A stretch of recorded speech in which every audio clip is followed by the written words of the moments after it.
Good morning friends, હું અજય ત્રિવેદી અને આજે આપણે ધોરણ 10 વિષય વિજ્ઞાન મિત્રો ચેપ્ટર 10 પ્રકાશનું પરાવર્તન અને વક્રીભવન આ ચેપ્ટરના આપણે અંતર્ગોળ લેન્સ અને બહિર્ગોળ લેન્સના એક્ઝામ્પલ શીખી રહ્યા છીએ.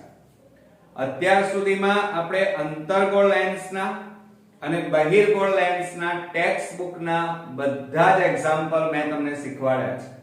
બરોબર. આ સિવાય કેટલાક એક્સ્ટ્રા એક્ઝામ્પલ પણ જે બોર્ડની એક્ઝામ માટે અગત્યના છે એ પણ આપણે વિડિયો બનાવી અને તમારા સુધી મેં પહોંચાડ્યો.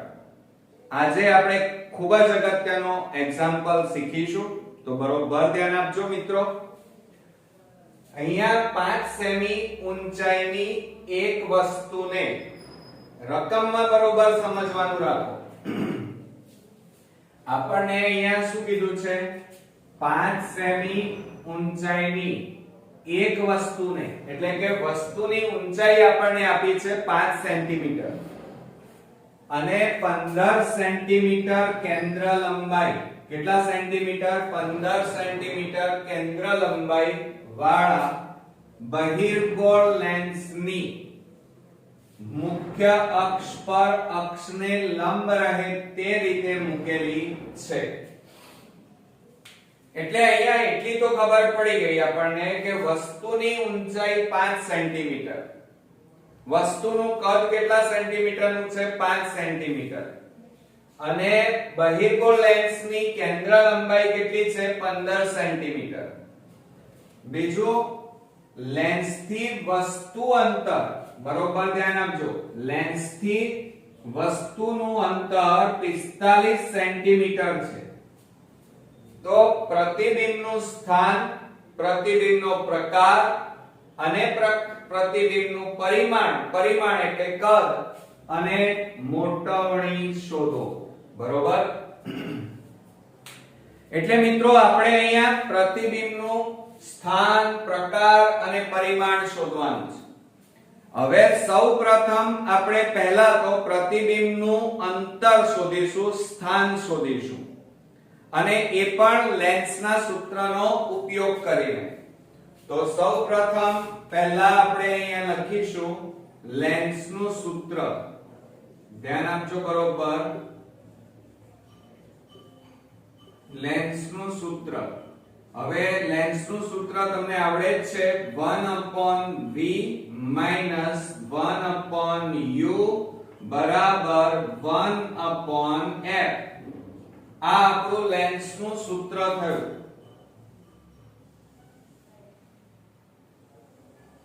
ક્લિયર? હવે એની અંદર આપણે પહેલા સૌપ્રથમ આ v કોને કહેવાય, u અને f કોને કહેવાય એ આપણે લખીશું.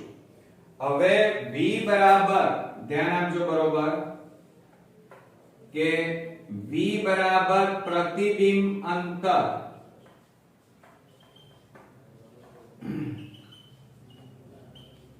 અને પ્રતિબિંબ અંતર એટલે કે પ્રતિબિંબ અંતર આપણે શોધવાનું છે. ત્યાર પછી આપણને આપેલું છે સૂત્રમાં u એટલે કે વસ્તુનું અંતર, અને એ આપણને આપેલું છે રકમની અંદર. વસ્તુ અંતર કેટલું આપેલું છે જો અહીંયા, કે લેન્સથી વસ્તુ અંતર 45 સેન્ટીમીટર. ધ્યાન આપો, 45 સેન્ટીમીટર. પણ મિત્રો આ બહિર્ગોળ લેન્સ છે, અને બહિર્ગોળ લેન્સમાં એક વસ્તુ યાદ રાખવાની કે બહિર્ગોળ લેન્સ હોય તો વસ્તુ અંતર હંમેશા ઋણ મળે, એટલે કે માઈનસ લેવાય. તો અહીંયા તમારે -45 સેન્ટીમીટર લખવું પડે. બરોબર. ત્યાર પછી આપણે લઈશું કેન્દ્ર લંબાઈ એટલે f કહેવાય, અને આપણને કેન્દ્ર લંબાઈ રકમની અંદર જ આપેલી છે, અને આપણી કેન્દ્ર લંબાઈ છે મિત્રો 15 સેન્ટીમીટર. તો ધ્યાન આપજો કે બહિર્ગોળ લેન્સની અંદર કેન્દ્ર લંબાઈ હંમેશા પ્લસમાં જ હોય. યાદ રાખજો. ફરીથી કહું છું, કે બહિર્ગોળ લેન્સમાં કેન્દ્ર લંબાઈ હંમેશા ધન મળે, ધન એટલે પ્લસ જ હોય, બરોબર। હવે આ બધી કિંમત આપણે સૂત્રમાં મૂકી દઈએ તો શું થાય, બરોબર ધ્યાન આપજો। 1/v, v એટલે શોધવાના છે, -1/u એટલે -45 બરાબર 1/f, f એટલે 15 માટે શું થશે, જો અહીંયા 1/v। હવે આ માઈનસ માઈનસ શું થાય મિત્રો, બરોબર ધ્યાન આપજો ચિહ્નોમાં, પ્લસ 1/45 અને બરાબર 1/15, બરોબર। હવે આ પ્લસ છે એને બરાબરની પેલી બાજુ લઈ જઈએ તો બરાબર 1/v બરાબર 1/15 અને આ પ્લસ છે એટલે -1/45 માટે અહીંયા 1/v બરાબર 15 અને 45 નો લસા કેટલો લેવાય, 45। હવે ધ્યાન આપજો, બરોબર આ 45 લસા લીધો એટલે અહીંયા બંને બાજુ 45 ગુણાઈ જાય, અહીંયા છેદ ઉડાડો 15 તારી 45 એટલે 3 આવે, 3 એકા 3 ઓછા 45 ઉડી ગયા તો બરાબર 3 માંથી 1 જાય તો કેટલા આવે, 2/45। ક્લિયર, કેટલા આવ્યા, 2/45। હવે આપણે જોજો, બરોબર 1/v બરાબર 2/45 આ રીતે આવ્યા। હવે આપણે ચોકડી ગુણાકાર, ક્રોસ ગુણાકાર કરીએ તો જુઓ 45 આ બાજુ જાય તો 45 ગુણ્યા 1 એટલે 45 અને બરાબર v ગુણ્યા 2 એટલે 2 ગુણ્યા v, 2 ગુણાકારમાં છે આ બાજુ લઈ લો એટલે ભાગાકારમાં જાય તો v બરાબર 45 ભાગ્યા 2 આવે। હવે આપણે 45 ને 2 વડે ભાગી નાખીએ, ચલો 2 દુ 4, 5 આવ્યા, 2 દુ 4, 1 વધ્યો, ભાગ ના ચાલે, 0.02510 તો જવાબ કેટલો આવ્યો મિત્રો, 22.5। એટલે અહીંયા v બરાબર આપણો જવાબ આવ્યો પ્લસમાં 22.5 સેન્ટીમીટર થઈ ગયું। એટલે આ જે આવ્યું મિત્રો v એટલે પ્રતિબિંબ અંતર આવ્યું એમ કહેવાય। તો અહીંયા આપણે લખી કાઢીએ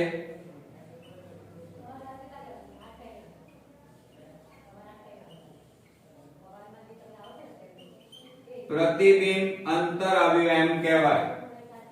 તો 22.5 પ્રતિબિંબ અંતર એટલે પહેલો આપણો જવાબ આવી ગયો, પ્રતિબિંબ અંતર મળ્યું 22.5 સેન્ટીમીટર। હવે મિત્રો આપણે મોટવણીનો ઉપયોગ કરી પ્રતિબિંબની ઊંચાઈ શોધીશું।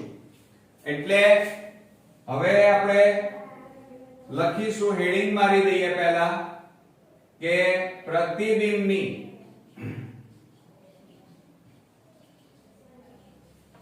ઊંચાઈ બરાબર h ડેશ કહેવાય, એ આપણે શોધવાની છે। ક્લિયર, એટલે પ્રતિબિંબની ઊંચાઈ શોધવા માટે મેં હમણાં જ તમને વાત કરી કે આપણે સૌપ્રથમ પહેલા મોટવણીના સૂત્રનો ઉપયોગ કરીશું। એટલે પહેલું આપણું મોટવણીનું સૂત્ર થાય m બરાબર h ડેશ upon h બરાબર v upon u થાય। ક્લિયર, આ આપણું મોટવણીનું સૂત્ર આવ્યું। હવે આપણે પ્રતિબિંબની ઊંચાઈ શોધીશું એટલે શું થાય h ડેશ upon h બરાબર v upon u. ધ્યાન આપજો બરોબર. આ સૂત્રમાં આપણે કિંમતો મૂકીશું પણ પહેલા સૌપ્રથમ આની અંદર પહેલા આપણે અહીંયા થોડા ભાગ પાડી દઈએ એટલે લખવામાં અને દોરવામાં આપણને તકલીફ ન પડે. ચાલો સરસ. હવે આપણે અહીંયા સૌપ્રથમ લખી કાઢીએ h ડેશ. h ડેશ એટલે પ્રતિબિંબની ઊંચાઈ. ઊંચાઈ જે આપણે શોધવાની છે. ત્યાર પછી છે h. h એટલે મિત્રો વસ્તુની ઊંચાઈ થાય. વસ્તુની ઊંચાઈ અને એ આપણને આપેલી છે રકમમાં. જુઓ અહીંયા તમે રકમ બરોબર જુઓ 5 સેન્ટીમીટર ઊંચાઈની એક વસ્તુ એટલે ઊંચાઈ કેટલી આપેલી છે આપણને 5 સેન્ટીમીટર. એટલે અહીંયા લખી કાઢીએ 5 સેન્ટીમીટર. ત્યાર પછી આપણે v લઈ લઈએ. હવે v બરાબર ધ્યાન આપજો બરોબર. v એટલે શું થાય પ્રતિબિંબ. અહીંયા આપણે શું લઈશું પ્રતિબિંબ. અહીંયા લખેલું જ છે પ્રતિબિંબ અંતર. તો અહીંયા લખીશું આપણે પ્રતિબિંબ અંતર અને એ આપણે શોધ્યું જ હમણાં. અને પ્રતિબિંબ અંતર તમારું કેટલું આવ્યું જો આ રહ્યું 22.5 સેન્ટીમીટર.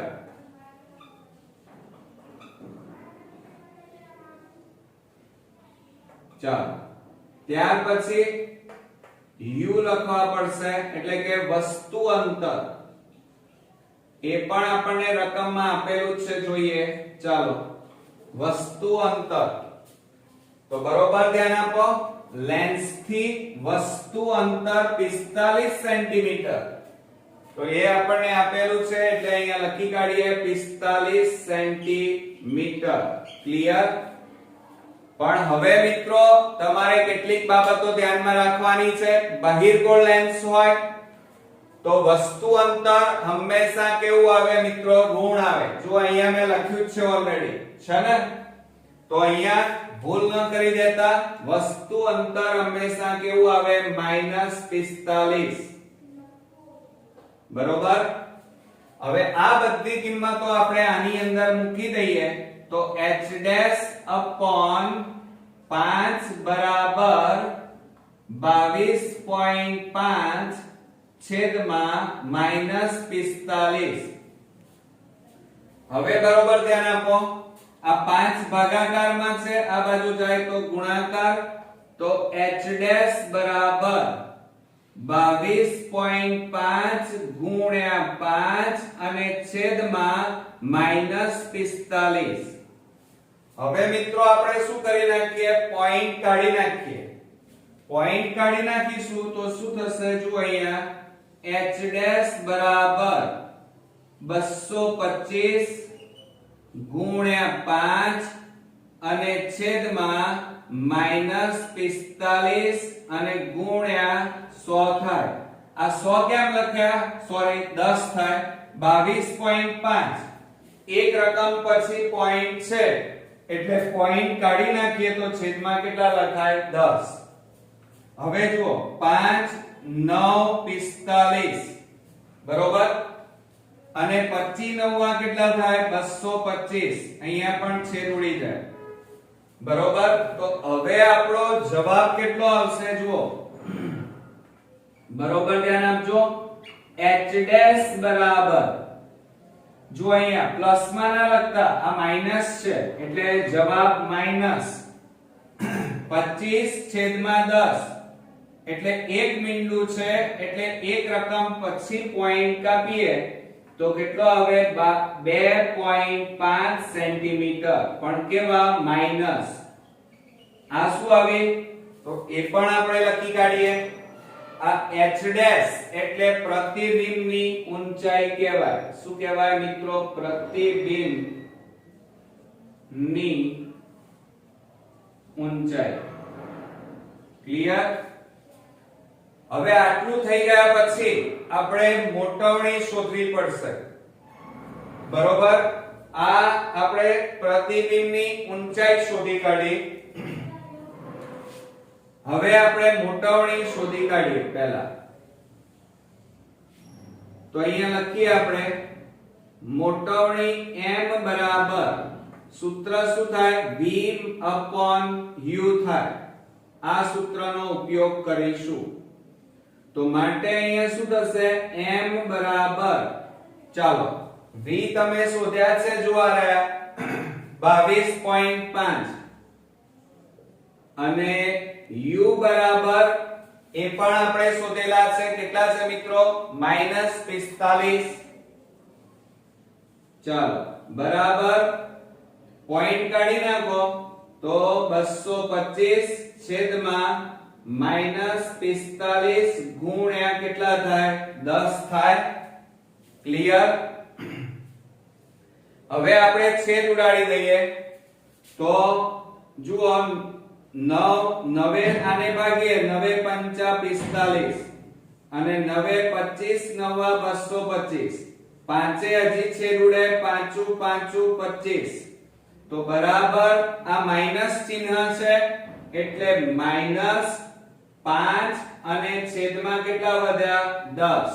તો બરાબર આપણો જવાબ આવ્યો 5/10 એટલે 0.5 આવે. કેટલા આવશે મિત્રો? 0.5. એટલે આપણને મોટવણી પણ અહીંયા મળી ગઈ. ક્લિયર? હવે ત્યારબાદ હવે સૌપ્રથમ આપણને અહીંયા શું કીધું છે? જુઓ, પ્રતિબિંબનું સ્થાન શોધવાનું છે. એ શોધી કાઢ્યું.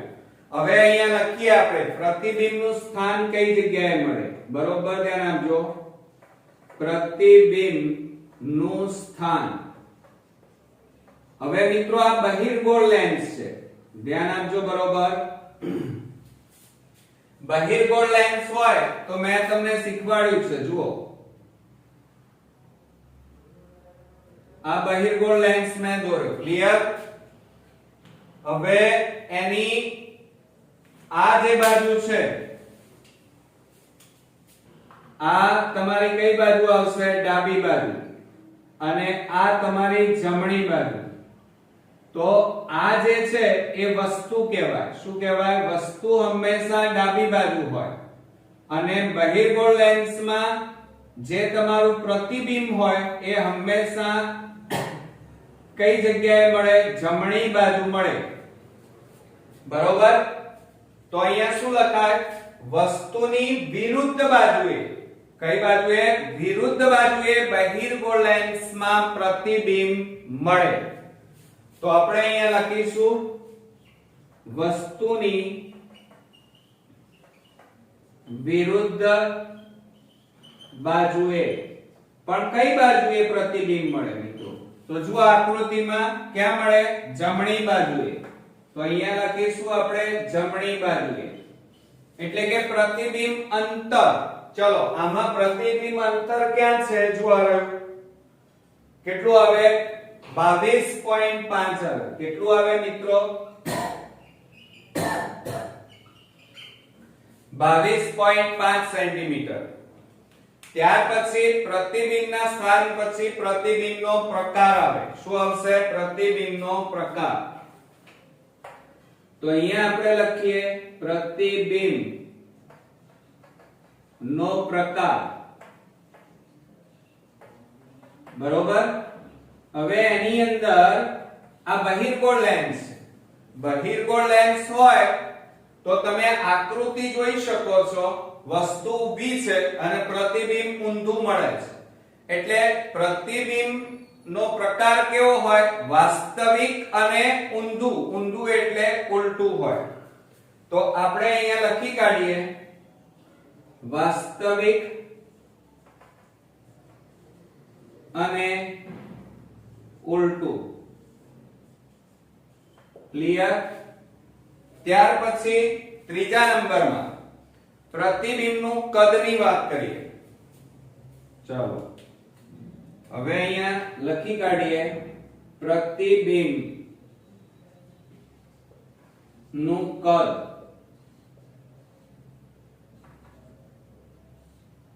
ચાલો હવે પ્રતિબિંબનું કદ મિત્રો અહીંયા બરોબર ધ્યાનથી જુઓ એટલે પ્રતિબિંબનું કદ પરિમાણ એટલે પ્રતિબિંબની ઊંચાઈ એટલે લેન્થ તો તમે અહીંયા બધામાં જુઓ ક્યાં છે આપણે શોધી છે પ્રતિબિંબની ઊંચાઈ કેટલી છે 2.5 સેન્ટીમીટર તો અહીંયા જુઓ પ્રતિબિંબ 2.5 સેન્ટીમીટર અને વસ્તુ કેટલી જુઓ અહીંયા બરોબર 5 સેન્ટીમીટર એટલે તમે આ બંનેને જોતા વસ્તુ કેવી છે મોટી 5 સેન્ટીમીટરની અને પ્રતિબિંબ કેવું છે નાનું બરોબર તો અહીંયા આપણે શું લખીશું કે પ્રતિબિંબ કેવું છે વસ્તુ કરતા નાનું પણ મિત્રો જો આ 5 સેન્ટીમીટર અને પ્રતિબિંબ અડધું મળે છે એના કરતા અડધું એટલે 2.5 સેન્ટીમીટર એટલે અહીંયા લખીએ અડધું મળે કૌંસમાં 2.5 સેન્ટીમીટર ક્લિયર અને છેલ્લે આપણે લખવું પડશે મોટાવણી તો આપણી પાસે હવે જગ્યા છેલ્લે અહીંયા જ બચી છે તો અહીંયા લખી કાઢીએ મોટાવણી અને મોટાવણી m બરાબર એનો જવાબ આપણી પાસે છે કેટલો છે -0.5 જો આ રહ્યો -0.5 ક્લિયર તો આ તમારો મોટાવણીનો પણ જવાબ અહીંયા મળી ગયો ચાલે એકદમ ઈઝી મિત્રો પણ આ બધી બાબતો ત્યારે જ આવડે કે જ્યારે તમે આ વિડિયોને ધ્યાનથી જોયો હોય અને સાથે સાથે આ બધા એક્ઝામ્પલની એક નોટબુક બનાવજો અને નોટ ડાઉન કર્યા પછી આ બધા દાખલા ક્રમબદ્ધ વિડિયો જોયા પછી જાતે ગણજો અને જ્યાં જ્યાં તમને ભૂલ પડે ત્યાં તમે રિવાઇન્ડ કરીને જોવાનું રાખજો તો ચોક્કસથી તમને આ દાખલા એકદમ ઈઝી છે સરળ છે અને તમને પૂરેપૂરા માર્ક્સ અપાવશે અને આપણે મેળવવાના પણ છે તો નેક્સ્ટ વિડિયોમાં આવા એક અગત્યના ટેક્સ્ટ બુકના એક્ઝામ્પલ સાથે ફરી મળીએ ત્યાં સુધી ગુડ નાઇટ મિત્રો